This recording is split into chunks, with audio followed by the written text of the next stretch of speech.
Dando início aqui às nossas aulas de Direito Administrativo, especificamente, né, a Lei 8666, a Lei das Licitações, artigos 1º a 5º-A, do mesmo jeito de sempre, nossa metodologia, você vai ler esses artigos da aula sem compromisso, tá?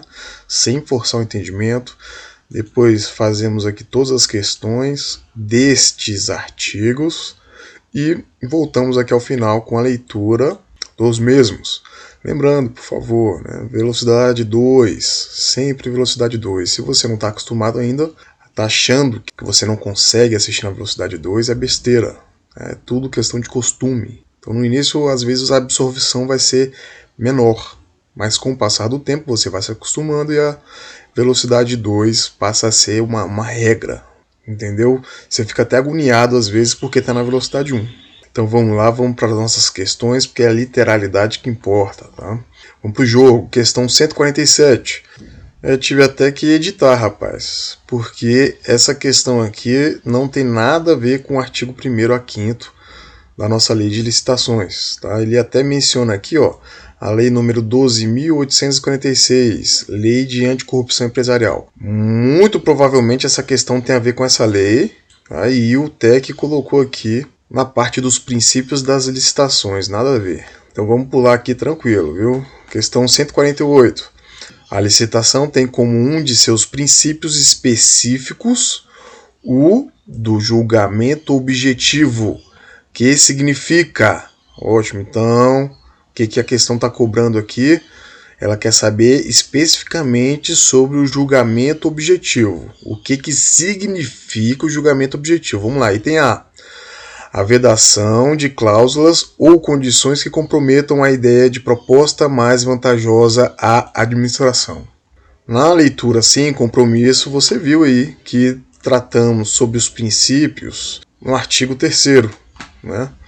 Então vamos fazer aqui a leitura, ó. A licitação destina-se a garantir a observância do princípio constitucional da isonomia, a seleção da proposta mais vantajosa para a administração e a promoção do desenvolvimento nacional sustentável, e será processada e julgada em estrita conformidade com os princípios básicos da legalidade, da impessoalidade, da moralidade, da igualdade, da publicidade, da probidade administrativa, da vinculação a instrumento convocatório, do julgamento objetivo e dos que lhe são correlatos.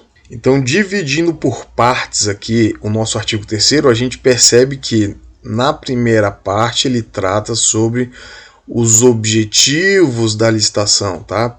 Qual é a finalidade? Para que a licitação se destina?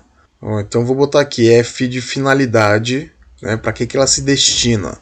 Nós temos quantas finalidades? 3 finalidades. E está escrito aqui, ó, destina-se a garantir a observância do princípio constitucional da isonomia. Pronto, primeira finalidade aqui, eu vou botar o izinho de isonomia.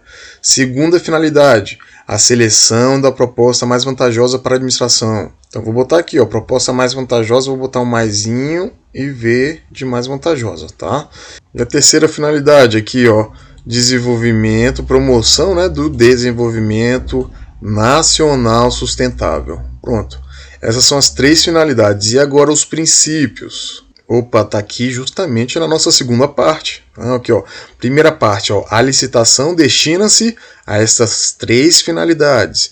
E a segunda parte, a licitação será processada e julgada em estrita conformidade com os princípios. Opa, então vamos ver agora quais são os princípios. Para lembrar, eu gosto de fazer o seguinte mnemônico. Lembra do LIMP lá da Constituição, artigo 37? Pronto, eu pego o LIMP e boto I. Aqui, ó. LIMP com um Izinho no final. LIMP para você, Jó. Jó é um personagem bíblico, né? E aí eu gosto de fazer desse jeito. E esse é o mnemônico que eu uso, tá? Então, LIMP aqui, ó. Legalidade, impessoalidade, moralidade, publicidade, em vez de ser eficiência aqui, é igualdade. Tá? Depois, pra é a probidade administrativa, o você é a vinculação ao instrumento convocatório e o jó é o julgamento objetivo. Entendido? Agora, com a leitura do nosso artigo 3º, dá para fazer a questão? Dá. Vamos voltar aqui para o item A. A vedação de cláusulas ou condições que comprometam a ideia de proposta mais vantajosa à administração. Isso significa o princípio específico do julgamento objetivo? Não. Está escrito aqui na lei. A licitação destina-se à seleção da proposta mais vantajosa. Essa é uma finalidade da licitação. Depois ela traz aqui como os princípios básicos o julgamento objetivo. Tá? O julgamento objetivo pode ajudar a alcançar uma proposta mais vantajosa para a administração? Claro, claro que pode. Mas o julgamento objetivo significa a seleção da proposta mais vantajosa? Não. Aí forçou a barra. Tá? E outra, com a leitura do artigo 3º, você percebe que uma coisa é a finalidade da licitação, outra coisa é o princípio da licitação. Perfeito? Então, item A, errado. Item B. Julgamento objetivo significa a vedação ao sigilo das propostas de forma a permitir a todos, antes do início da licitação, o conhecimento objetivo das ofertas dos licitantes. Item certo ou errado? Vamos aqui de novo para o nosso artigo 3º. Dentre os princípios nós temos julgamento objetivo, sim, mas também temos o da publicidade. Então, esse nosso item B está mais voltado para publicidade do que julgamento objetivo. Né? Porque no início aqui ele fala, a vedação ao sigilo das propostas, a questão de sigilo, vedação do sigilo, está ligado à publicidade. Ok? Não está ligado ao julgamento objetivo. Então daí já dá para perceber o erro da questão. Mas mesmo assim, vamos ler aqui também o nosso parágrafo 3º do nosso artigo 3º, aqui, Parágrafo 3º. A licitação não será sigilosa, sendo públicos e acessíveis ao público os atos de seu procedimento, salvo quanto ao conteúdo das propostas até a respectiva abertura. O que isso quer dizer? O que o nosso parágrafo 3º quer dizer? O processo licitatório tem o início e o fim do processo licitatório. Em regra, o processo licitatório é público, ok? É isso que está dizendo o nosso parágrafo 3º. Por quê? Ele diz aqui no início, a licitação não será sigilosa, ou seja, a licitação será pública. Okay? Então o processo licitatório ele é público. Mas temos uma ressalva aqui do finalzinho dizendo que o conteúdo das propostas será sigiloso. Então, o conteúdo das propostas será sigiloso. Quando entregar a proposta, ela vai ser sigilosa. Sim, mas vai ser sigilosa para sempre? Não. Vai ser sigilosa até a respectiva abertura. Então, quando abrir o conteúdo da proposta, o que nós vamos ter? Nós vamos voltar à publicidade normal aqui no processo licitatório. Então, só essa partezinha vai ser sigilosa, ok? Muito bem. Agora, com essa nossa leitura, vamos voltar aqui para o item B. Já vimos que no início está errado porque o sigilo da proposta tem a ver com o princípio da publicidade. Seguindo aqui, de forma a permitir a todos, antes do início da licitação, o conhecimento objetivo das ofertas dos licitantes? Não. As ofertas dos licitantes vão ser públicas antes mesmo da licitação? Negativo. Está dizendo aqui, antes da licitação a oferta vai ser pública? Não. A oferta, as propostas dos licitantes vão ser sigilosas quando forem entregues e esse conteúdo vai ser sigiloso até o momento da abertura das propostas.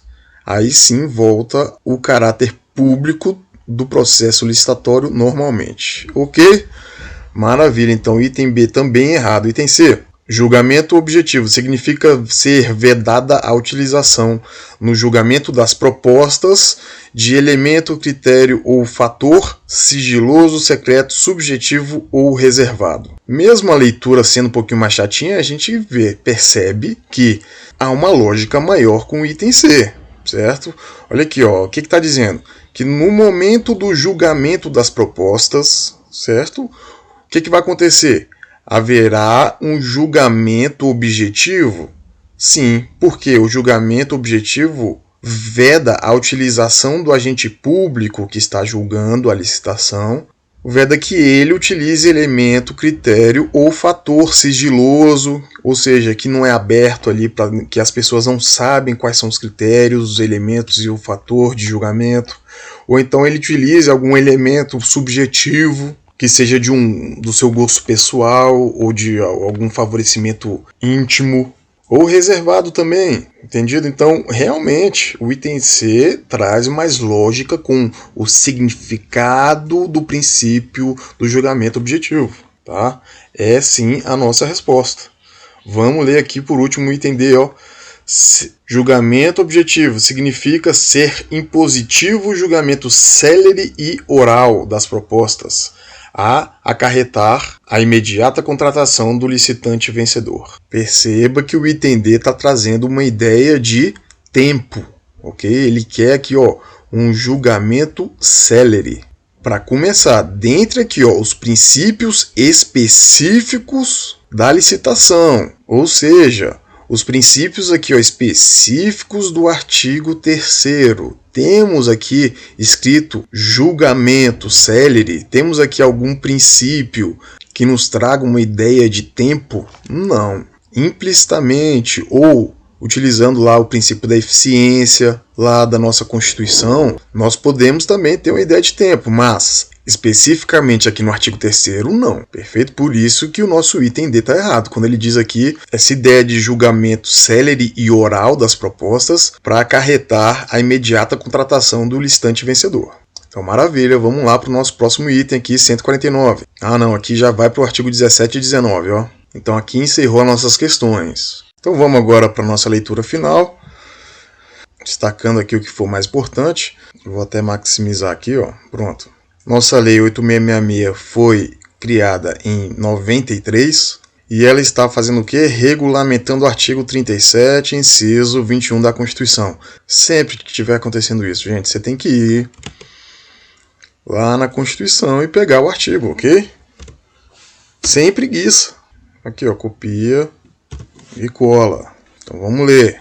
Inciso 21. Ressalvados os casos específicos na legislação, as obras, serviços, compras e alienações serão contratados mediante processo de licitação pública que assegure igualdade de condições a todos os concorrentes, com cláusulas que estabeleçam obrigações de pagamento, mantidas as condições efetivas da proposta, nos termos da lei, o qual somente permitirá as exigências de qualificação técnica e econômica indispensáveis à garantia do cumprimento das obrigações.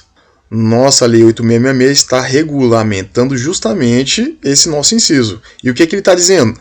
A noção geral de licitação. No início aqui ele diz que a licitação nem sempre vai ser uma regra, porque pode haver ressalvas na lei. E a licitação serve para quê? Para contratar obras, serviços, compras e alienações.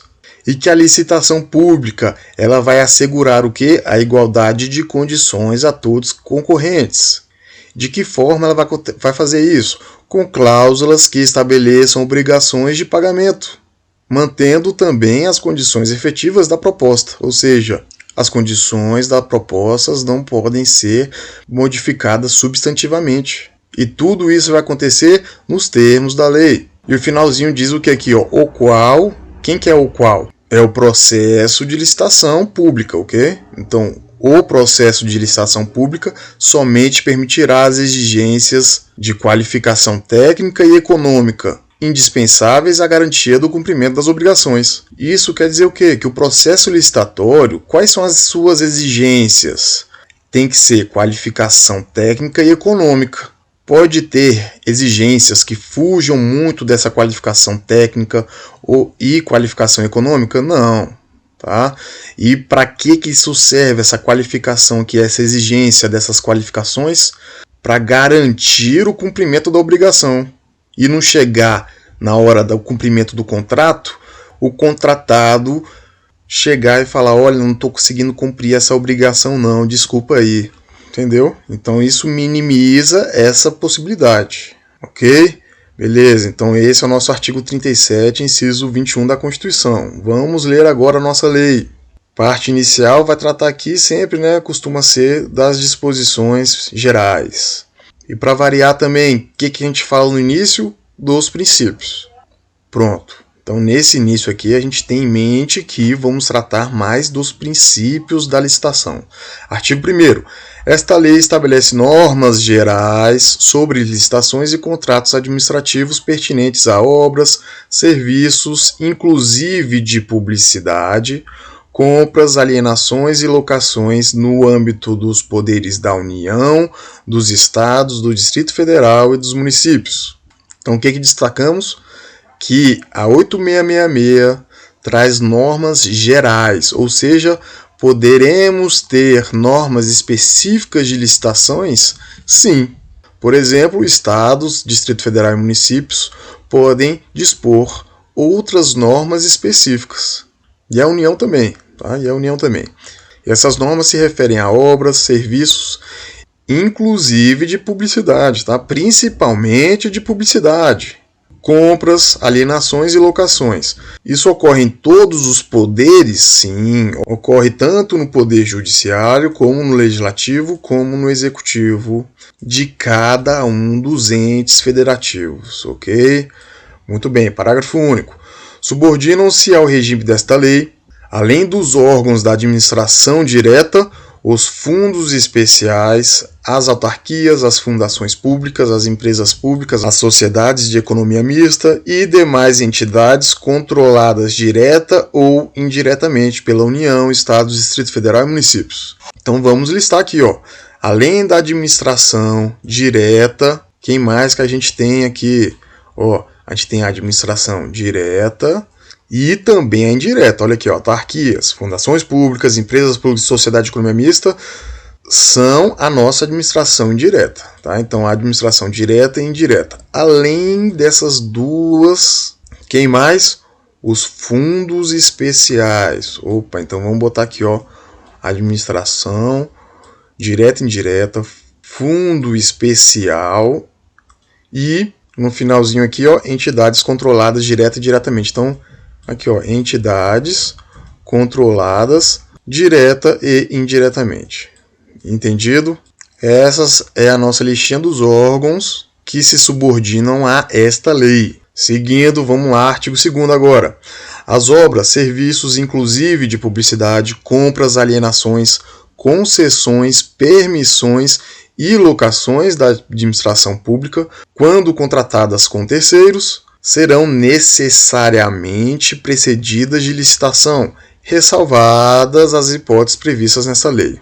Pronto, então o artigo 1º trouxe aqui quem tem que subordinar a esta lei, quem se subordina a licitações, e o artigo 2º está dizendo os casos em que devem ser aplicadas as licitações. Olha aqui, ó, obras, serviços, inclusive de publicidade, compras, alienações, vamos destacar também aqui, ó, concessões e permissões, tá? E além delas, aqui também locações no finalzinho. Por que eu destaquei concessão e permissão? Porque eu vou te perguntar, você está lendo aqui autorização? Não. Você não está lendo autorização. Então, autorização precisa de licitação? Não. O que precisa de licitação é apenas concessão e permissão, ok? Neste momento, é para entender o que é concessão, permissão e autorização? Não. É só para você saber que autorização não está escrito aqui no nosso artigo 3º, então autorização não precisa de licitação. Ponto. Ponto, acabou. Esses nossos casos aqui sempre vão precisar de licitação? Não. Porque a Lei 8666 pode trazer ressalvas. Por favor, quem que pode trazer ressalvas? Esta lei. É a 8666 que traz as ressalvas. Entendido, né? Pronto, então vamos lá. Parágrafo único. Para os fins desta lei, considera-se contrato todo e qualquer ajuste entre órgãos ou entidades da administração pública e particulares em que haja um acordo de vontades para a formação de vínculo e a estipulação de obrigações recíprocas, seja qual for a denominação utilizada. Então vou fazer o desenhozinho aqui do nosso contrato, ó. Pronto.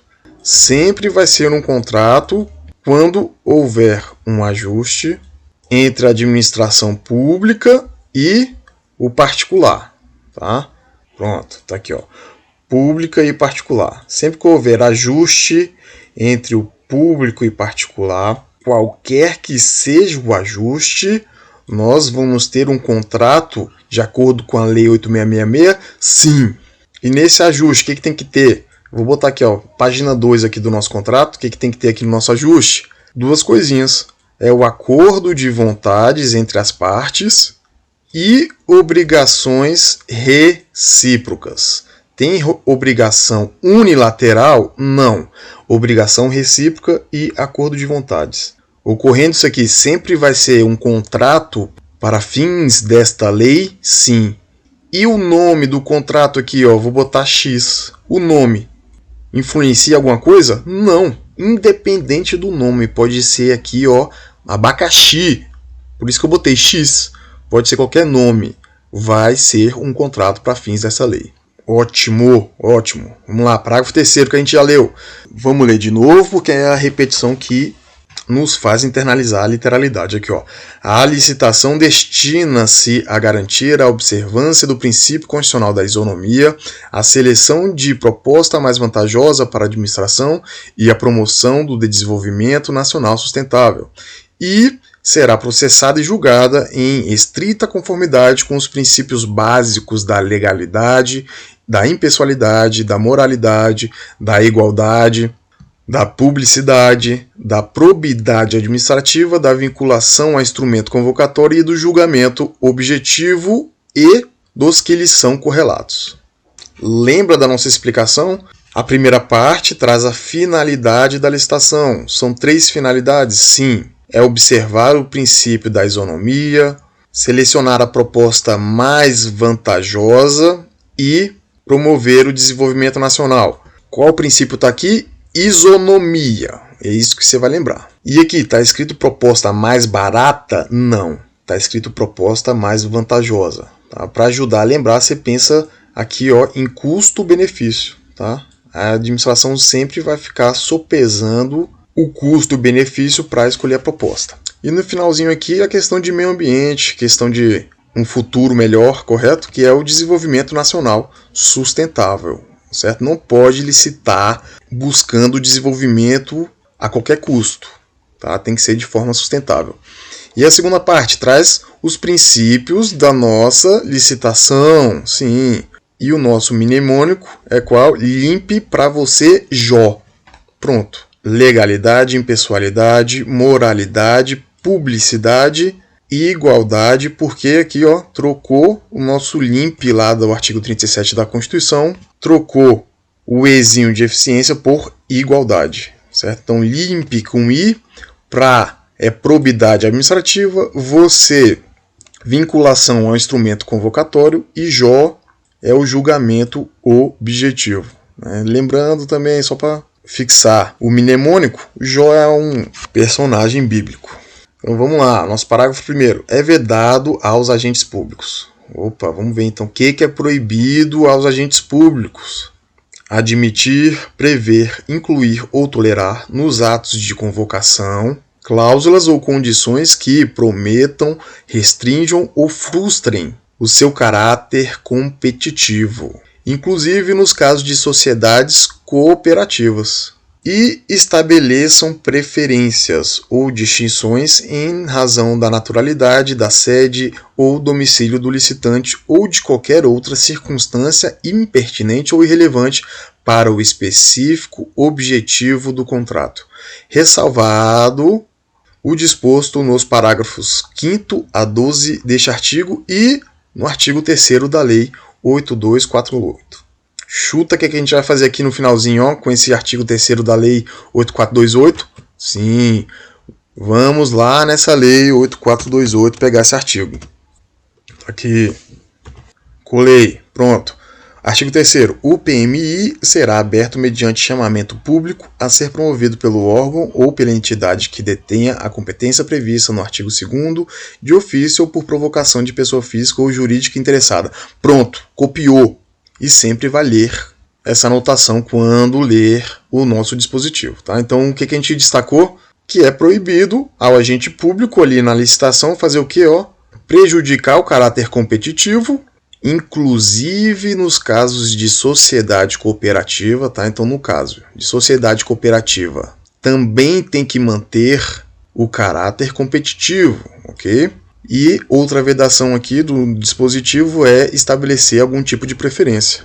Mas existem ressalvas? Sim, e as ressalvas estão no parágrafo 5º a 12 desse mesmo artigo. Então, já a gente vai ver as nossas exceções aqui embaixo, tá? Vamos lá. Inciso 2º. Também é vedado, é proibido ao agente público estabelecer tratamento diferenciado de natureza comercial, legal, trabalhista, previdenciária ou qualquer outra. Tá? Entre empresas brasileiras e estrangeiras, inclusive no que se refere à moeda, modalidade e local de pagamentos, mesmo quando envolvidos financiamentos de agências internacionais, ressalvado o disposto no parágrafo seguinte, ok? Aqui, parágrafo 2º e no artigo 3º da Lei 8248. Opa, eu errei, cara, eu errei. Sim, a gente erra. Eu botei 8428, ali 8248. Sem preguiça, vamos lá na 8248. Pronto, esse aqui é o artigo 3º que a gente tem que colar aqui, ok? Muito bem. Agora vamos lá de novo. Vamos ler o artigo que corretamente traz as exceções aqui da competitividade e do estabelecimento de preferências. Artigo 3º aqui, o correto artigo. Os órgãos e entidades da administração pública federal, direta ou indireta, as fundações instituídas e mantidas pelo poder público e as demais organizações sob o controle direto ou indireto da União darão preferência nas aquisições de bens e serviços de informática e automação, observada a seguinte ordem: a bens e serviços com tecnologia desenvolvida no país e a bens e serviços produzidos de acordo com o processo produtivo básico na forma a ser definida pelo Poder Executivo. Então, a nossa ideia aqui do nosso artigo 3º, que a gente vai ler sempre, traz a exceção quando forem aquisição de bens e serviços de informática e automação. Tá? Então, informática e automação é a exceção aqui do inciso 1º e também do nosso inciso 2º. E por isso que a gente vai copiar aqui embaixo também, ok? Porque a regra é não ter tratamento diferenciado de natureza comercial, legal, trabalhista, previdenciário ou qualquer outra entre o que? Empresas brasileiras e estrangeiras. Inclusive a maneira de pagamento, ok? Temos a ressalva aqui da nossa Lei 8248 e do parágrafo 2º. Qual que é o nosso parágrafo 2º aqui?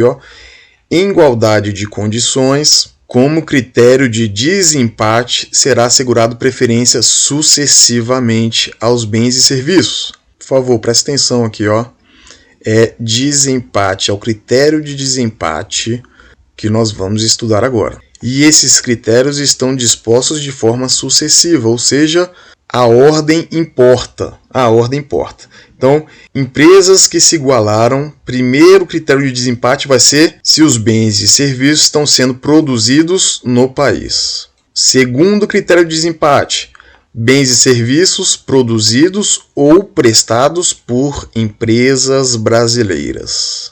Pronto, aqui deixa bem claro a exceção que as empresas brasileiras possuem vantagem aqui na leitura do inciso 2º que a gente leu. A regra é que empresas brasileiras e estrangeiras serão tratadas de forma igual, mas ser empresa brasileira é um dos critérios de desempate.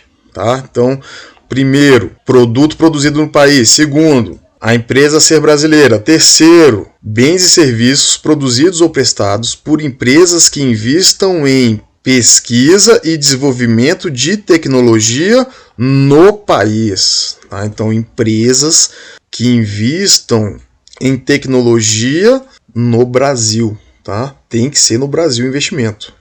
E o último critério de desempate: bens e serviços produzidos ou prestados por empresas que comprovem cumprimento de reserva de cargos previstos em lei para pessoas com deficiência ou para reabilitados da Previdência Social e que atendam às regras de acessibilidade previstas na legislação.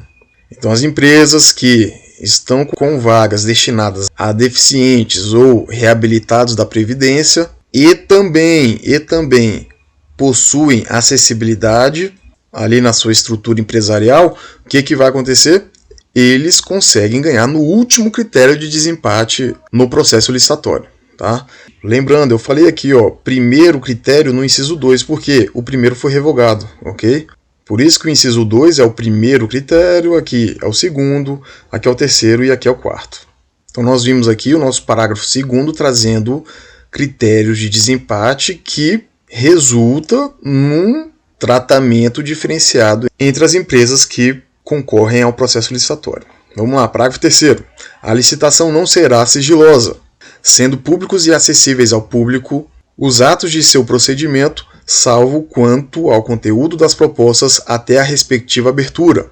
Já vimos também processo licitatório aqui, o início e o fim. O processo licitatório como um todo deve ser público? Sim, por isso que nós escrevemos aqui embaixo. O processo licitatório ele é público. Mas qual é a ressalva? Qual é a parte sigilosa do processo licitatório?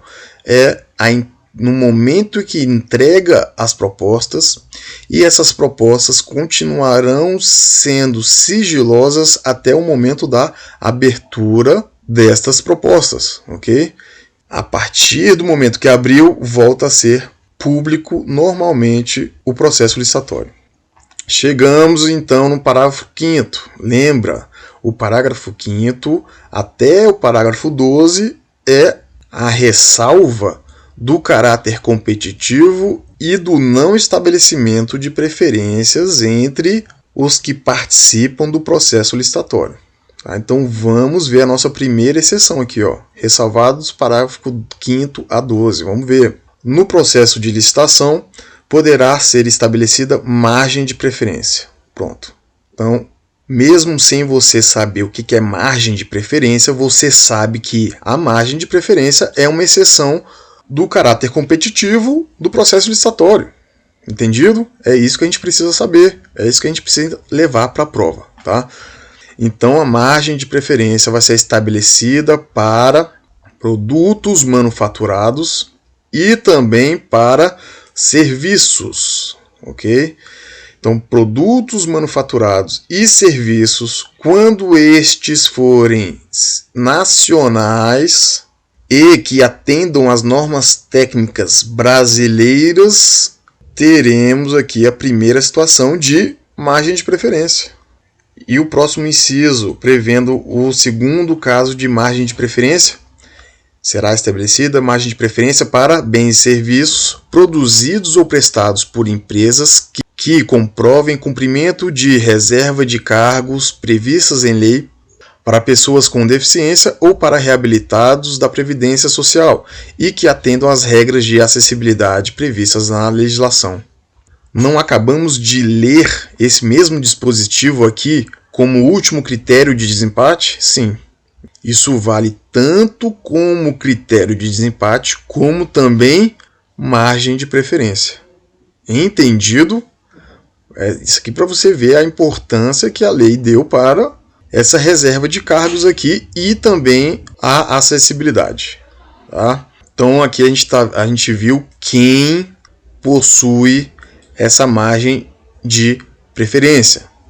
Parágrafo 6º. A margem de preferência de que trata o parágrafo 5º será estabelecida com base em estudos revistos periodicamente em prazo não superior a 5 anos e que leve em consideração. Pronto, então a gente já sabe que quem tem direito à margem de preferência aqui nós temos o como. Como ocorre a margem de preferência? Ocorre com estudos revistos periodicamente. Essa revisão não pode ser superior a 5 anos. E esse estudo deve levar em consideração a geração de emprego e renda, efeitos na arrecadação de tributos federais, estaduais e municipais, desenvolvimento e inovação tecnológica realizados no país, custo adicional dos produtos e serviços e, em suas revisões, análise retrospectiva dos resultados. Tranquilo. Essa é a nossa literalidade do como ocorre a margem de preferência. Vamos lá agora, parágrafo 7º. Para os produtos manufaturados e serviços nacionais resultantes de desenvolvimento e inovação tecnológica realizados no país, poderá ser estabelecido margem preferencial adicional àquela prevista no parágrafo 5º. Vamos lembrar lá no parágrafo 5º quais são. Vamos lembrar aqui, ó, lá no parágrafo 5º nós vimos as duas opções de quem pode ter margem de preferência. É o produto manufaturado e serviço nacionais. Lembra? Beleza. E a segunda hipótese é cargos para deficientes e reabilitados da Previdência. Lembra? Isso, além da acessibilidade. Pronto. Esses são os nossos dois casos de margem de preferência. E o que o parágrafo 7º está dizendo? Que para o nosso primeiro caso aqui, ó, a gente pode ter ainda a possibilidade de margem de preferência adicional. Tá? Quando que vai acontecer a margem de preferência adicional? Quando esses produtos manufaturados e serviços nacionais forem resultado de desenvolvimento e inovação tecnológica aonde? No país. Pronto. Bem tranquilo também a nossa ideia de margem preferencial adicional. Tá? Vamos lá, parágrafo 8º. As margens de preferência por produto, serviço, grupo de produtos ou grupos de serviço a que se referem os parágrafos 5º e 7º serão definidas pelo Poder Executivo Federal, não podendo a soma delas ultrapassar o montante de 25% sobre o preço dos produtos manufaturados e serviços estrangeiros. O que nós temos aqui no parágrafo 8? Limite da margem de preferência. Pronto. E ele disse aqui, ó, parágrafo 5º e 7º. A gente já sabe, parágrafo 5º é a margem de preferência, parágrafo 7º é a margem de preferência adicional. Os produtos e serviços que vão poder ser beneficiados com essa margem de preferência serão definidos por quem? Pelo Poder Executivo Federal. E existe um limite de 25% sobre o preço dos produtos manufaturados e serviços estrangeiros. Olha o cálculozinho aqui, ó, a equação. Limite da margem de preferência é igual a 25% do preço dos produtos manufaturados e serviços estrangeiros. Pronto.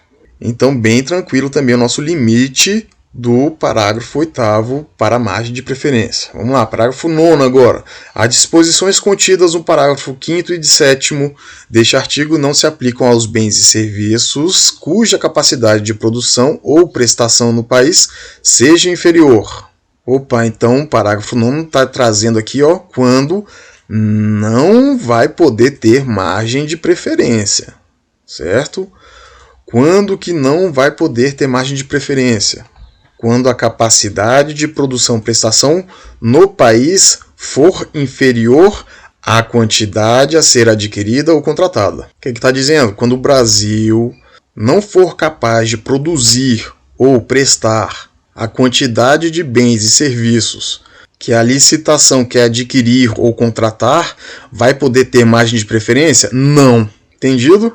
E o nosso próximo inciso, ao quantitativo fixado como fundamento no parágrafo 7º do artigo 23 desta lei, quando for o caso. Vamos lá no nosso artigo 23. Aqui, parágrafo 7º, copia e cola lá. Vamos ler. Na compra de bens de natureza divisível e, desde que não haja prejuízo para o conjunto ou complexo, é permitida a cotação de quantidade inferior à demanda licitada, com vistas à ampliação da competitividade, podendo o edital fixar quantitativo mínimo para preservar a economia de escala. O que está dizendo isso aqui? Que quando o bem for divisível e desde que não haja prejuízo aqui na contratação, pode a licitação prever uma quantidade inferior à demandada. Olha um exemplo aqui, ó, vou desenhar aqui. Ó.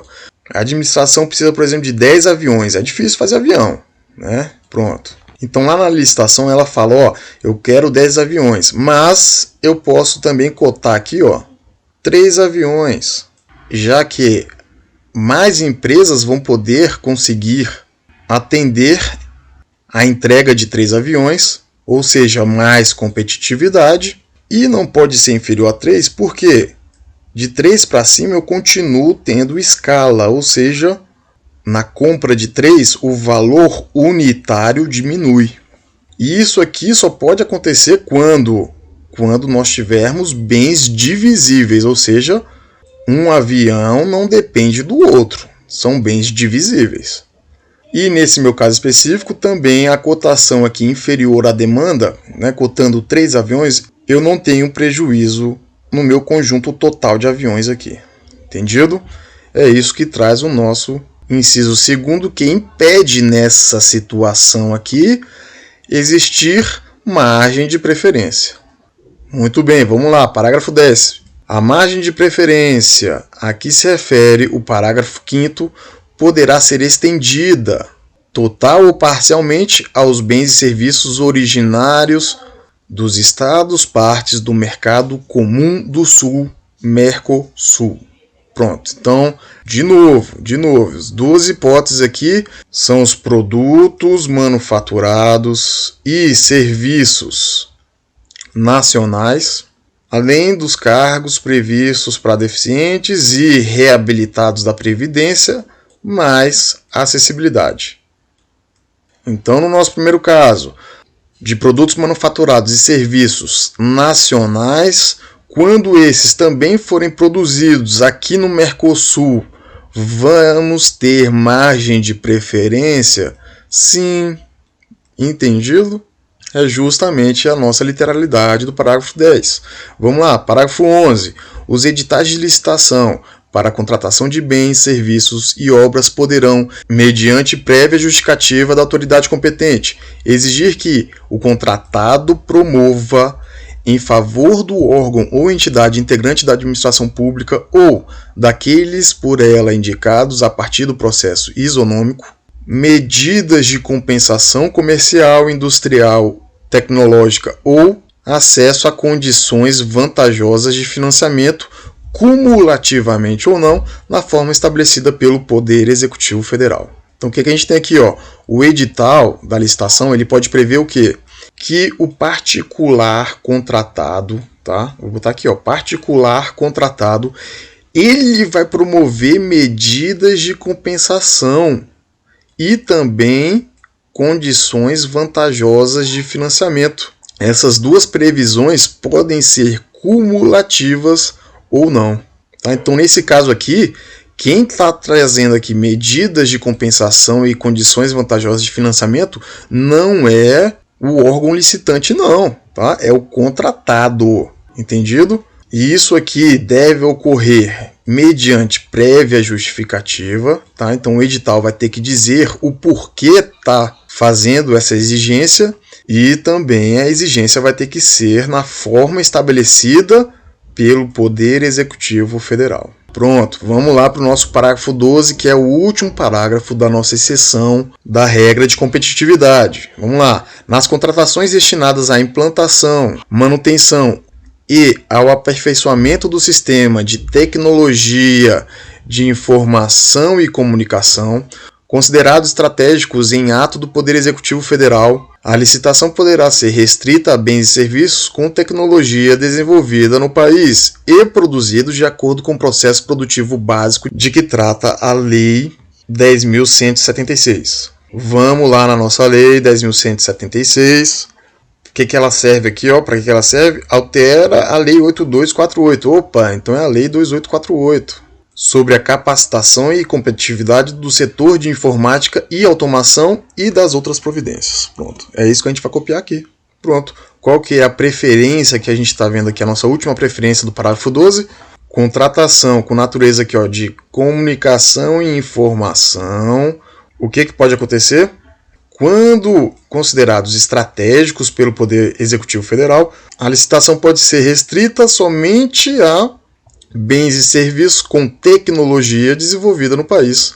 e produzidos de acordo com a nossa lei aqui, ó, 10.176, que na verdade é a 8.248. Tá? Então encerrou aqui as exceções de preferência e vamos para o nosso parágrafo 13 agora.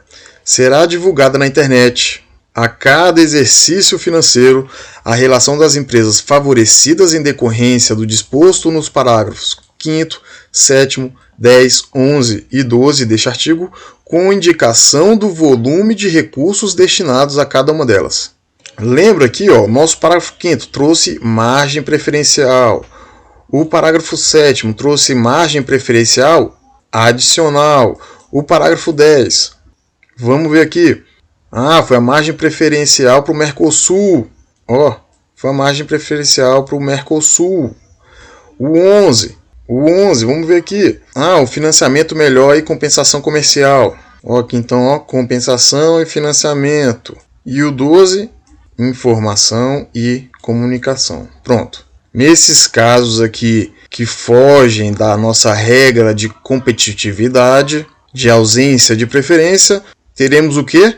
O princípio da publicidade. Porque vai ter que ser divulgado na internet todo ano, ou seja, a cada exercício financeiro, cada empresa que foi favorecida nessas situações e também o volume de recursos destinados a cada uma delas. Tá? Vamos lá, parágrafo 4º. As preferências definidas neste artigo e nas demais normas de licitação e contratos devem privilegiar o tratamento diferenciado e favorecido às microempresas e empresas de pequeno porte na forma da lei. Pronto. Isso aqui você vai levar para sempre, tá? Microempresa e EPP, ou seja, empresa de pequeno porte, devem ser naturalmente aqui, ó, privilegiadas, ok?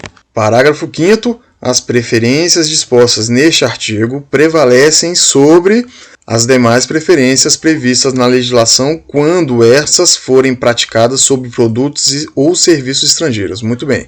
Então, preferências que forem estabelecidas para produtos ou serviços estrangeiros, essas preferências aqui devem antes observar as preferências do artigo 3º que a gente acabou de ler. Ok? Maravilha. Já estamos acabando. O artigo 4º. Todos quantos participem de licitação promovida pelos órgãos ou entidades a que se refere o artigo 1º têm direito público subjetivo à fiel observância do pertinente procedimento estabelecido nesta lei, podendo qualquer cidadão acompanhar o seu desenvolvimento, desde que não interfira de modo a perturbar ou impedir a realização dos trabalhos. Vamos dividir aqui o dispositivo, ó, em duas partes, e a primeira parte nós estamos tratando dos participantes da licitação, tá?